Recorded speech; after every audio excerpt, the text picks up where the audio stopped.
Hi, my name is Lorraine Lee, and I've worked with schools and children and families for over 21 years now. And I'd like to talk to you about how you can support school relationships for your child. So let's have a look at generally what three things we will cover in our time together. Adolescent friendship, understanding what constitutes adolescent friendship, what it should look like.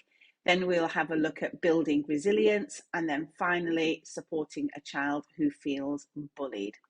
Adolescent friendship is very specific, and during this stage of development, the peer group becomes really important. And you will have noticed this already with your child. What people think of them, what they say and don't say, how they interact with them is all really important.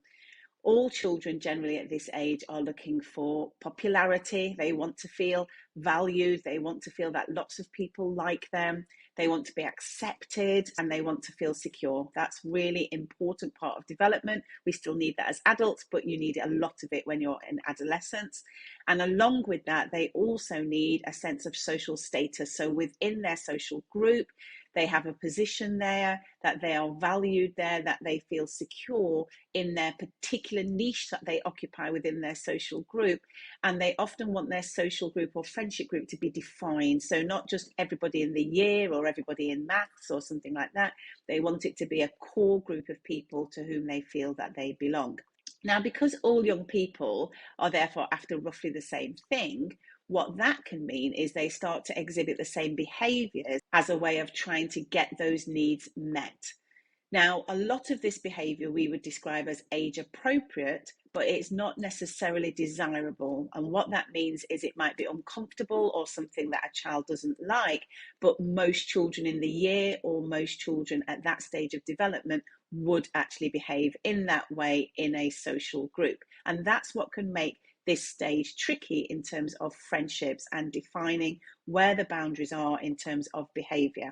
So you'll find that young people will jostle for position verbally, but also sometimes physically, a little bit of kind of pushing and shoving. There might be some mocking or what would be called robust humour, although if your child is on the receiving end of that, it might not actually feel like humour. It might feel like quite pointed statements, but generally a lot of people at this stage of development use sarcasm and humour and identifying and pointing things out in each other as part of the way that they interact. Cliques and small subgroups get formed, which your child might be part of or not part of. And the key thing to remember here is that most young people both give and receive this behaviour. And that's what it's like to be in a specific stage of development.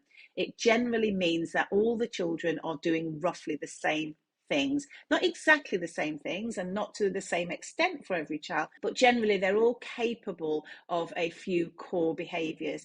So how do we help our children then to be resilient to things which are age appropriate, but things which make them a little bit uncomfortable or they don't necessarily like? What can you do as a parent? So the first thing is spend some time listening. Make sure that you prioritize some time with them when you're not doing anything else, where you can just listen to how they feel so it doesn't build up. You can ask reflective questions. So instead of giving solutions to everything, that's where you might ask, well, why do you think your friend maybe said that? Or what could have triggered that response? Or what do you think you could do next time? Those kinds of questions, instead of just telling them the answers, that can help. And always remember that your child initially is telling you their feelings, which are very valid and very important, but they're not the same as the facts.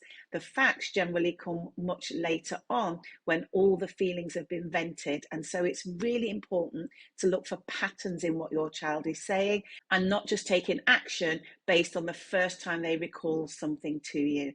What can children do then for themselves? They need to be able to set some personal boundaries. So that's being able to say, I'd rather not do that, or I'd rather you didn't do that to me, or I think I'll sit this one out.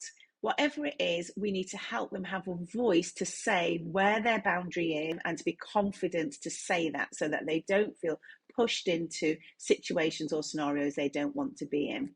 Hot and cold friendship is when somebody loves you one day and then is a little bit austere or cold with you the next day. And generally, those people flit around friendship groups. They can be really fun people to be around, and often your child is not ready yet to give up that friendship. But it's just important that they understand that they are choosing to continue with a hot and cold friendship, and that that's not likely to change imminently. So they just need to enjoy the good days and find something different or a different group of people to be with on the days which are cold.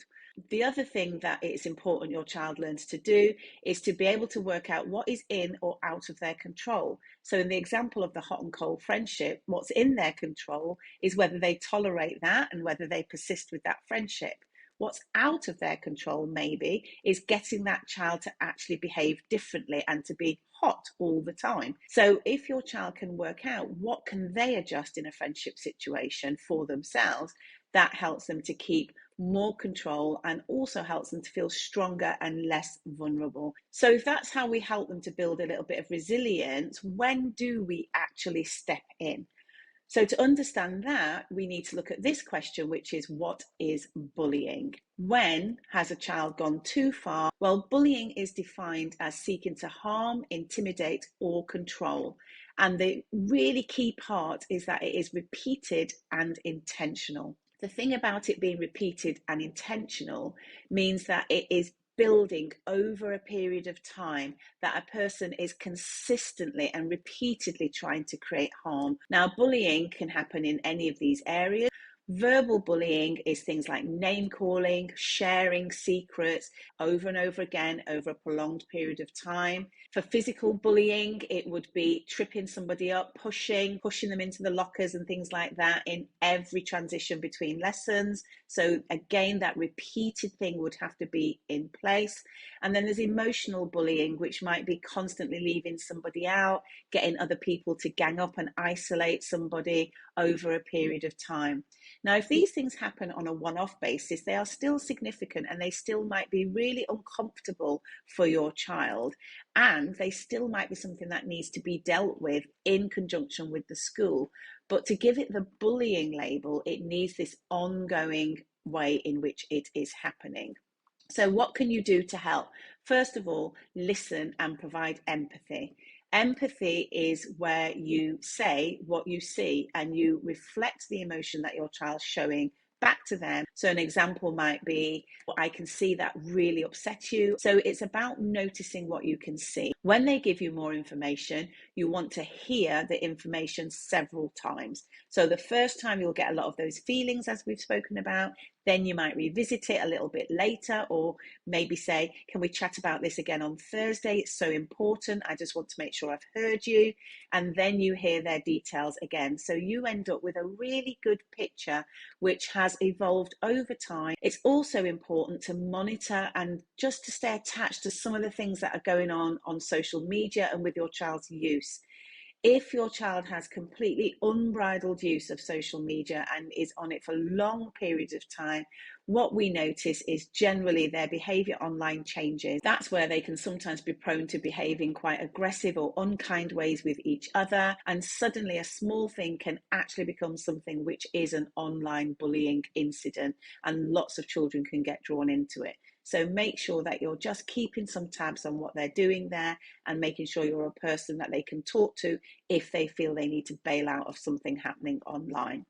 And then finally here, if you've looked at all of that and you feel this is a pattern, it is building over time, it's having a very negative effect on my child, it's starting to affect their desire to go to school, it's starting to affect their self-esteem, things like that, then you definitely want to be speaking to school. When you do that, remember, school is an ally. They want your child to be happy and thrive as much as you do. And together, you want to combine the information you know to find out what's happening for your child and how both you and the school can get them to a better place.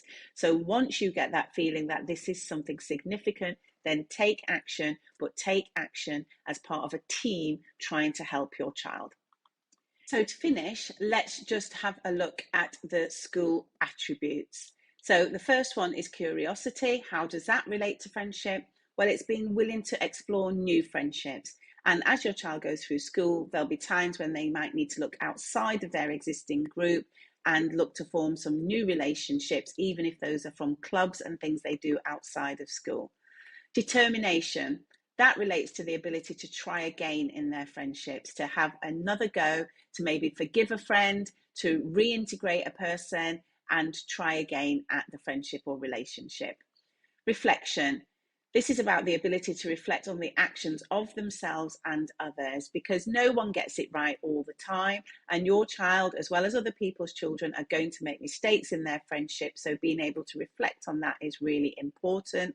And then that links to the next one, which is pride, and being proud of the quality of their friendships and their relationships. And that's much more likely to happen if they are able to accurately and objectively reflect on what is going on in their own behaviour as well as the behaviour of others. Respect, we want the children to try and treat all peers, all friends with respect and dignity. And then lastly, in terms of your school attributes, kindness, we want children to be able to both give kindness and behave in a kind way to each other, but also to accept kindness when it comes in their direction.